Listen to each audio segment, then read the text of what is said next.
All right, so the Republican debate was last night, and first of all, if you didn't watch it, from a non-political strategist commentator standpoint, I give you my educational mastery in psychology, work with people for 30 years, and I do think that I see things in a different way. But if you didn't see it, Trump didn't go. Like, he's up by like 40 points. I mean, I get that, whatever he's up by. And then somebody asked me, well, I didn't get a chance to see it. How would you summarize it? I'm like, I like that guy, Vivek. I like that guy. I like that guy a lot because, number one, like when Mike Pence started talking about how you need somebody that's not too young, motherfucker, you look like you Joe Biden.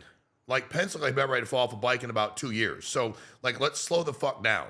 I mean, and then he talked over everybody the entire time. He wouldn't do his time. I don't mind, but if you're charismatic, he has the charisma of this pen. Actually, the pen's more charismatic than Michael Pence. I don't even know why Christie was there. I don't know who invited him. I don't know what that was all about. I don't think anybody wanted to see him there, see him in a suit. I just know it's a bad look in general. I don't even know what the hell was going on there. What was the lady's name that was there? Andrew, pull her up. What's the lady's name? I'm trying to remember all these names now because I was like really enamored watching it. Ron DeSantis, love Ron DeSantis. I do, love him. Then he got a couple shots in. But I think sometimes when you watch him, it's like, are you okay being there? Are you not okay being there? Are you comfortable? Are you uncomfortable? Like, dude, this isn't hard. Like, how about this? If I just want to smile, I'm like, I don't have the best smile ever. Like, I'm not a smiler by nature. But when you're like, it's weird. It's uncomfortable for everybody involved, right? I think, who was it? Oh, here we go. Okay, we'll go through them. Nikki Haley, dude, she came out swinging. She kicked some ass. I got to admit, she went out to my man Vivek, and was going upside his head about policy and all that. And what I liked about Ron is he said, if I say I'm gonna do something, I'm gonna do it. And he has done that in Florida. I have to give him credit for that. And then we had Doug Burgum. I like you, dude. I don't know why. I don't like. They almost were like trying to ask him questions to involve him. It was actually uncomfortable. I was actually uncomfortable for him watching it, like from my couch. I felt bad because I don't even know what he was saying. And Asa, I love you, dude. I don't know who invited you. Like, I don't know how you got there. And I remember I went long time ago. I went on to audition at the Apprentice show in New York City, wait outside Trump Tower forever, thousands of people. You go downstairs, you did this like debate, and then I moved on after all these thousands. They picked so many people to move on. It was pretty cool. But they said, who would you fire? They said everybody at the table who the project manager would be and then who you'd fire. And I won my debate because they voted me the project manager. And then I was like, I'd fire this dude. And they're like, why that guy? I'm like, because he sat out in the rain for 6 hours. The rest of us waited, got wet, and didn't say a motherfucking word. Like, hell, I like this guy's stuff was stupid, but at least he talked, right? So I hope they don't invite Doug and Asa back. That seemed to be a waste of everybody's time. Chris Christie too, bro. Like, come on, what are we doing? Like, where are we going? I mean, to get it, you're there to get people excited and attack Trump. That I don't know, dude. And when he called Vivek skinny, that was weird.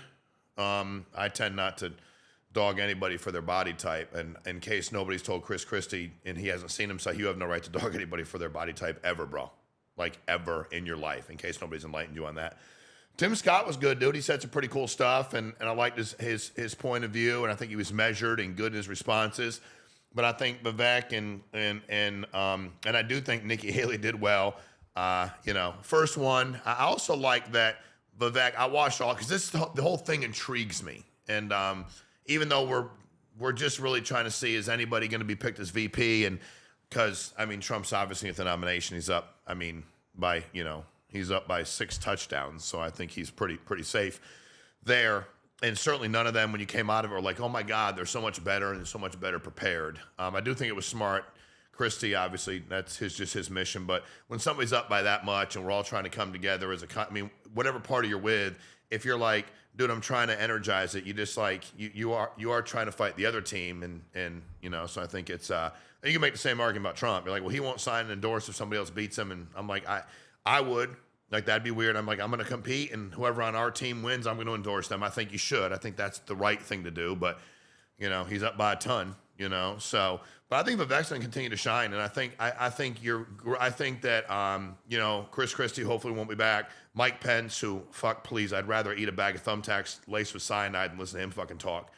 I think they're wrong about, you know, that Doug Bergen, he didn't say nothing. I don't know what he thought. And Asa, I mean, I like those two guys. They're super nice. They'd be like, you know, let's feed him some oatmeal and hang out with him, be nice to him. They ain't bothering nobody. But at the end of the day, you know, I think this idea that people are looking for career politicians, Mike Pence couldn't be any further fucking detached from reality. No, they're not, dude. We're not looking for white-haired fucking people who can't get out of their own fucking way preaching to us about the same shit they've been preaching to for 40, 50, 60 years. I'm telling you that we don't. Now you go, look, who got elected? I'm just telling you that you're misrepresenting what's happening nowadays. And people are pissed. And you look a lot more like the guy that's falling off bicycles in the White House than fucking Vivek does, or Ron does, or, you know, or Tim Scott does. So, you know, what's that? Poll release Sunday showed Trump with a wide lead over earning support of 62% of likely Republican primary vote.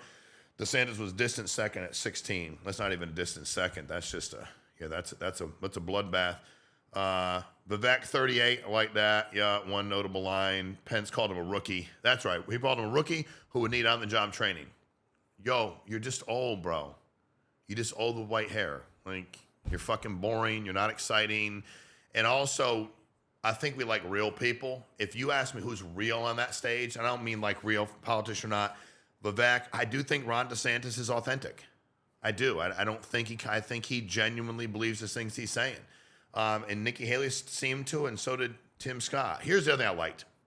I like courage, backbone, balls. They would ask stuff like, who will pardon the president? If you watch, we should have put that clip on. If you watch, they'll like Vivek would answer a question. He just answer it. It didn't like support, not, would you want money to go to Ukraine? Dude, the craziest, most pathetic thing was when the rest of them started looking around. Then Christie put his hand up, and they're like, so you would? He goes, no, I was saying I wouldn't. It's like he looked around to see what everybody else thought. That's politics. That's the problem with the fucking political landscape right now. I don't have an opinion. What will you fucking vote for? I prefer a guy go, yeah, I'm support that. I don't support it. I don't even care if I agree with him on a certain level and everything, but I'm like, at least he has an opinion. If you watch that, which nobody taught, I didn't see any of the pundits, as they call them, talk about that, which is weird. That seems to be like psychology 101. You ask a question by a raise of hands, and Brett and his co-part, they didn't call him out on it. They should have.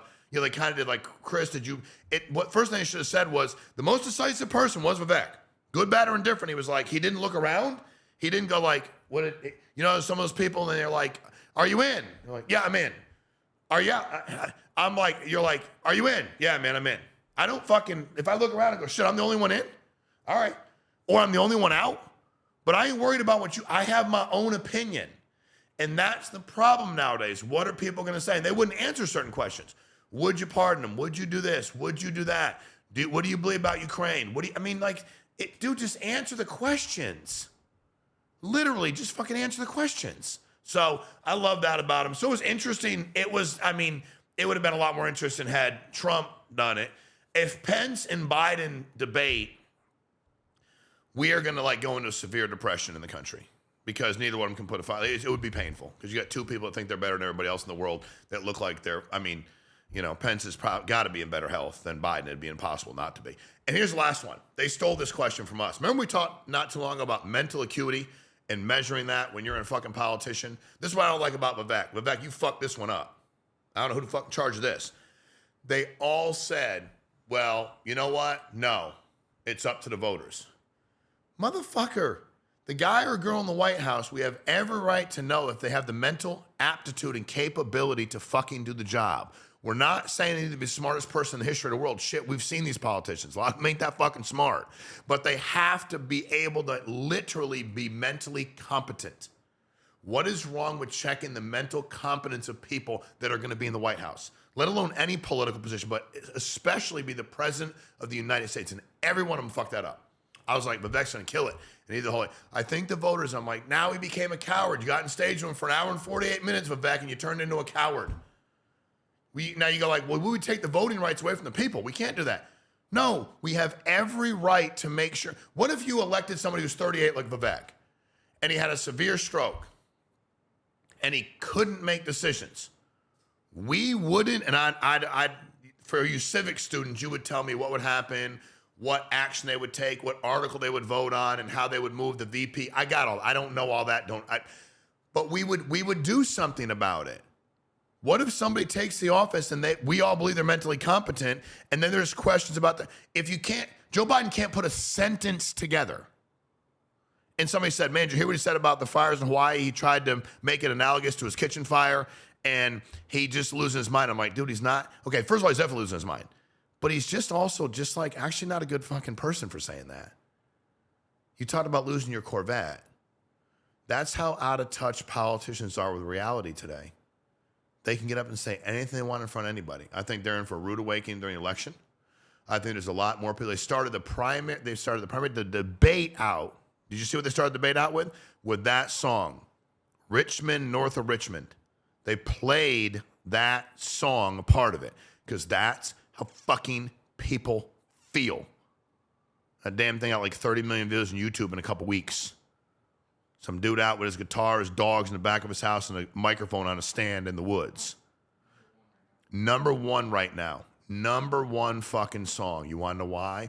Because it's how the majority of fucking people in the world, in the United States of America, feel. They're fucking tired. They're angry. They're frustrated that gas costs this much. They're frustrated that they can't get a fucking mortgage at a decent rate.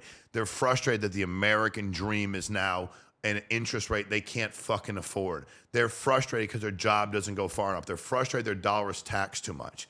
And if you think that we're looking for career fucking politicians, Mike Pence and the rest of y'all, you're fucking delusional, Chris Christie. You're out of touch. We're not. And when Nikki Haley says, because she said that Donald Trump's the most hated politician, she's fucking right. Dude, like, stop. Like, I know where I voted, but she's not wrong. You know that. It's okay to have an opinion. That don't mean he can't get elected. I didn't say he can't get elected. But if you're the most hated, like, you better figure something out. Now, I'd be getting somebody to run with me that I thought, would compliment me, and I'd take some advice and some help, and I would do it as a team if it was me. But, people want to jump down. We get so emotional because somebody says something about, I support this guy or girl, so that means in the back. No. We should be able to objectively talk about everybody. And I also know that at the end of the day, we'll see what happens in the next one. I think Vivek's he's gonna fucking kill it. I really do. But I think that there was some very interesting things talked about, right? Ukraine, he was the only one. Yeah, whether you agree or disagree, he had an opinion. Now me, I'm like, United States of America, I want everybody to be okay. I want Ukrainians to be okay. I don't want Russia to try to take over the fucking world. I don't want to have to remind everybody who the fuck we are if there was some kind of war. Like, remember? I always tell people, and people are like, I'm like, pay your taxes, man. Don't fuck with the U.S. government. They won 2 world wars and print their own fucking money. Don't fuck with them. So it was cool to watch. It was interesting to watch. If you've not heard Vivek talk, I think you'd like him. If you're in charge of the debate, can you please, for the love of God, get Bergman out of there so we don't have to ask him questions? He seems so nice. And Asa, let's please get him out too. That's painful. Mike Pence, it's hard to hear. And Chris Christie, don't give a fuck what he says. Why don't we just have Tim Scott, Vivek, Nikki Haley, and Ron DeSantis? Then we can get rid of them. I mean, like, why do you have the other people? There's an adult table and a kid table. I know Trump's like, that's all a kid table, but it's what we got right now, bro. Now, Donald Trump should debate. He should debate, dude. I don't know. I like to compete. I mean, if you go like, well, he shouldn't debate. He's up by a lot. Okay, dude, I respect your opinion. I am just telling you, and I think it was Hannity last night said, dude, he's gonna end up debating because he's very competitive. I hope he does. I think the American people have the right to hear where he's at. I understand what he did. I understand. Hey, argue whatever you want. There are people that have been in positions that I didn't like, and my life was better. I've worked at companies where there were CEOs I did not like. And you know what? My life was better. It didn't matter to me. I wasn't all spun up about it. Now, some people might be like, I don't care, Shawn. I have to like him or her. I don't care if I'm making more money. I don't care if my dollar's going further. I don't care if gas prices go down. I just hate that person. Dude, I respect your opinion. I don't agree with it, but I respect it. I feel it. I'm not like, yeah, I hear you, dude. I can understand some of that stuff's fucking annoying. It pisses people off. So I hope you watch the next one. I hope if you watch this one, I'd love to hear your take on it. I'd love to hear what you think about who was out there. I don't know how you pick. This one won, this one didn't. I think Ron's got a lot more in him. I think if he can get more comfortable. I don't know, dude. I'm almost like, what do we got here? Republican Party will hold second. Oh, September 27th in California at the Ronald Reagan Presidential Foundation. The first debate was co-moderated. Brett Baer. The moderators next debate have not been set. Hey, by the way, Brett Baer had no control. Neither Martha McCallum. Don't pick them again. You know, Brett, I appreciate your little sarcastic comments, but motherfucker, take control.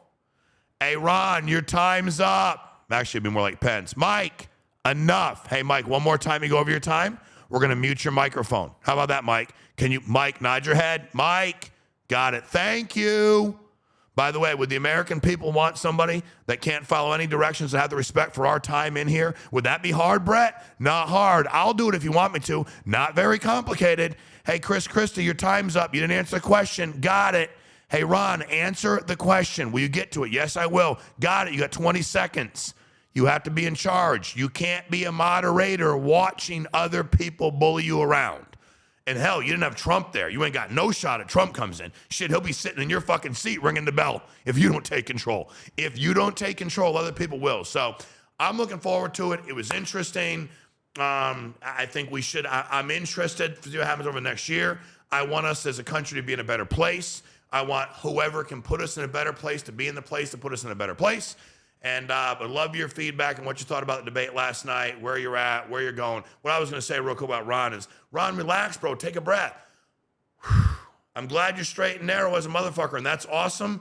I don't know, though, dude. You know how I relaxed before I went to school, take tests? I smoked a fucking joint. Or a bowl. I'm old. Or a bong. But shit, I was smiling. So I'm not telling you to get high before a debate, but loosen up, bro. Have some fun. Vivek had fun. He smiled too. He was genuine. He was likable. This makes me nervous. So, hey, it was a blast, though. Let me know what y'all think. Appreciate your time today.